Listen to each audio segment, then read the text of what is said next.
Le biogaz, c'est une ressource d'énergie renouvelable qu'on peut trouver dans la biomasse en général, que ce soit à l'état brut ou utilisé.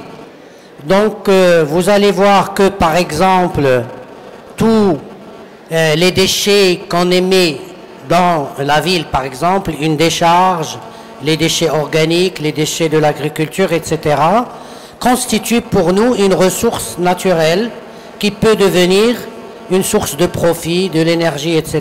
Donc vous allez voir, en fait, que lorsqu'on fait une analyse d'un déchet organique, 100 grammes, par exemple, de tomates fraîches contiennent quelque chose comme 3,5% de carbohydrates et 1% de protéines.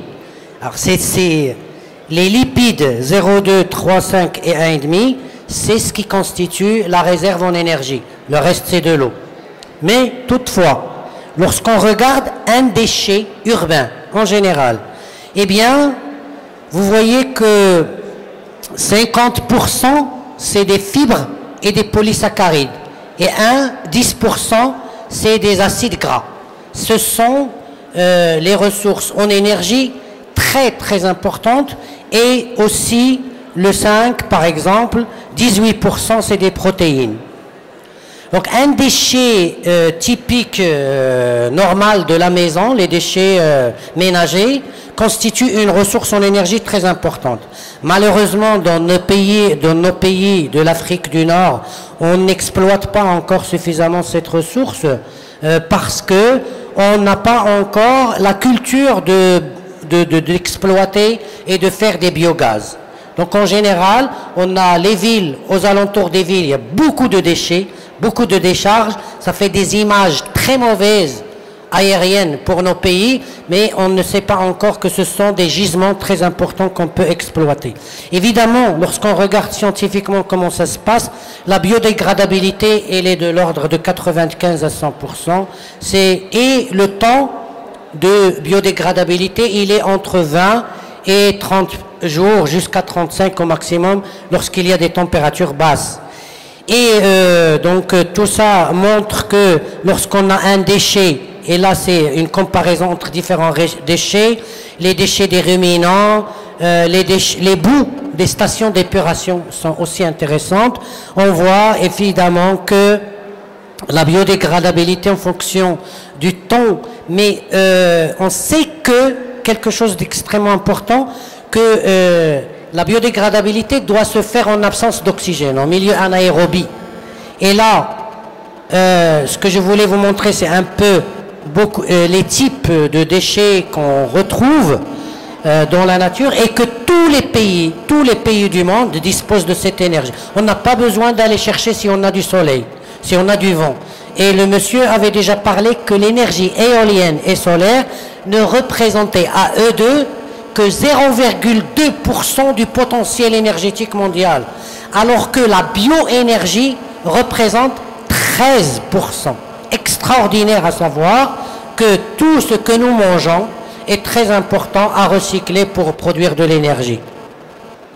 Alors comment se fait ça? C'est que ce que je disais tout à l'heure, les lipides, les carbohydrates, les protéines subissent une hydrolyse en absence de l'air et sont coupés en petits morceaux, aminoacides, sucre et les acides gras, qui subissent une acidogénèse pour donner des intermédiaires, comme l'acide propionique, butyrique, etc., qui après l'acétogénèse sont transformés 28% en hydrogène biologique et CO2 et 72% en acide acétique, qui lui-même, 2 jours plus tard, va produire du méthane. Et donc le méthane, c'est le gaz principal du biogaz, c'est pour ça qu'on ne l'appelle pas le méthane. Le biogaz est un mélange de plusieurs gaz que je pourrais vous montrer, par exemple ici. Ici, vous allez voir que dans une station d'épuration des eaux du Souss, au sud du Maroc, où il y a beaucoup de produits naturels et pas beaucoup de produits industriels, le taux de méthane peut aller jusqu'à 73%. Donc évidemment, il y a du CO2, il y a de l'oxygène, il y a de l'eau, et on peut trouver du sulfure d'hydrogène. H2S, celui-là est un contaminant. Il faut savoir se débarrasser pour pouvoir utiliser efficacement ou avec efficience le biogaz. Sinon, le H2S, lorsqu'il s'accumule beaucoup, c'est un ignifugeur. Il coupe la combustion. Et donc, on peut voir ici quelque chose, comme je vous ai dit, 73%, c'est les cas idéaux. Mais sinon, à partir du moment qu'on dépasse 45 à 50%, le biogaz est exploitable. Lorsque le taux de méthane, par contre, est inférieur à 45%, il devient non exploitable et difficile, même très difficile. Alors, qu'est-ce qui se passe lorsqu'on fait, justement, ce métabolisme, soit en aérobie ou en anaérobie? On sait que n'importe quelle matière organique dispose de 4 types d'énergie interne.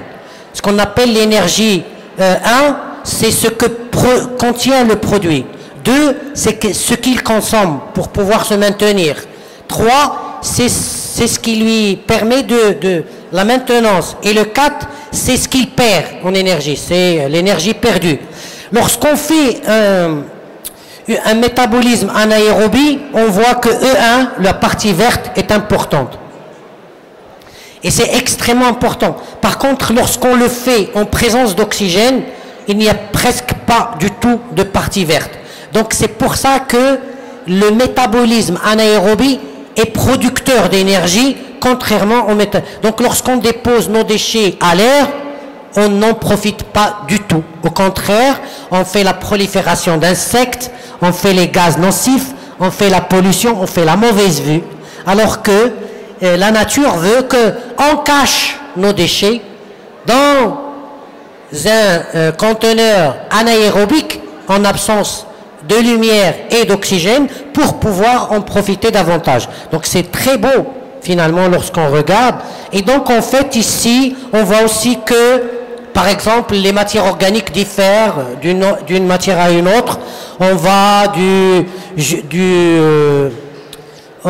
des déchets animaux jusqu'au glycérol, et on voit bien qu'il y en a des plus riches en matière organique et des moins riches. Et ça, c'est les études qui les montrent, et c'est pas le sujet d'aujourd'hui. Alors, pourquoi on fait le biogaz? 4 éléments sympathiques. 1, parce que le potentiel en énergie est grand. C'est 12 à 13% du potentiel mondial.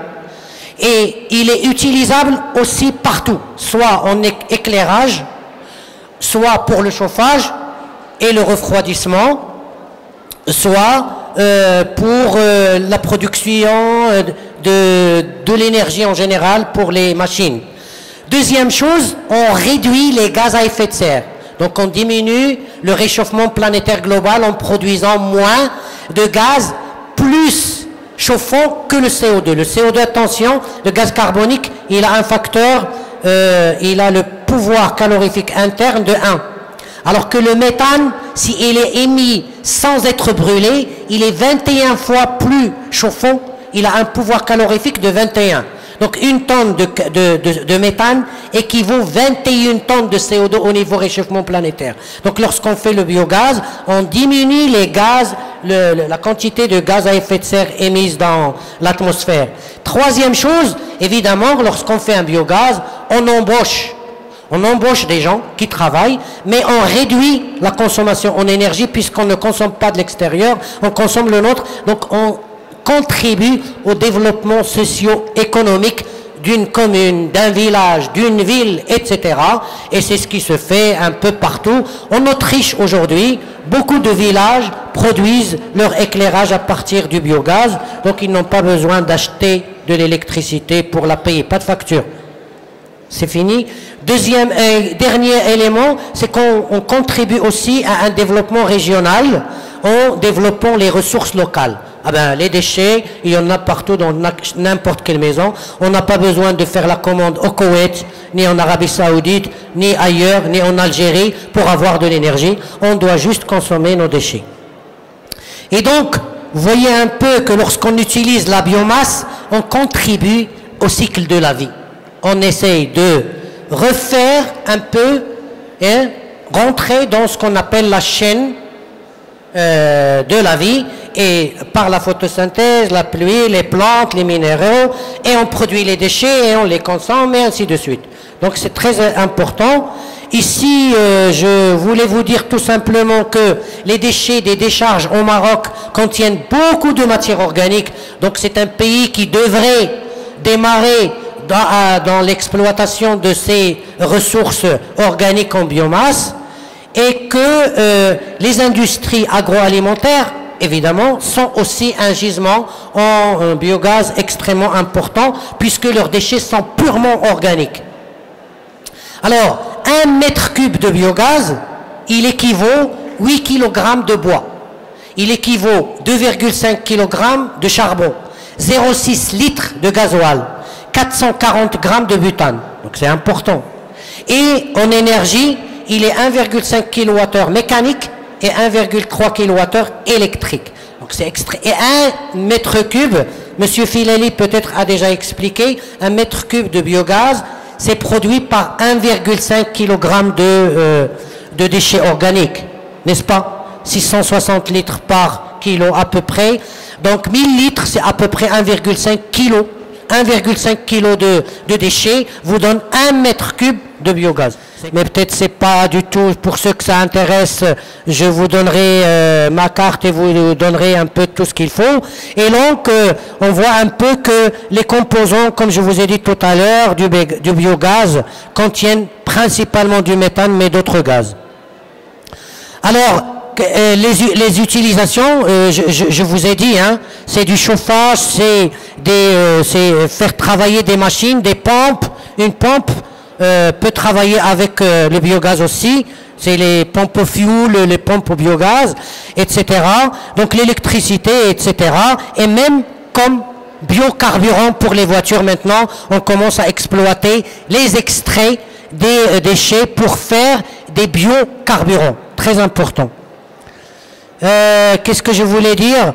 Bon, je pense que quelque chose d'extraordinaire, il faut rester, il faut penser global, il faut rester éveillé et éclairé, et puis il faut coopérer, on ne peut pas tout faire tout seul, c'est impossible. Voilà, merci beaucoup.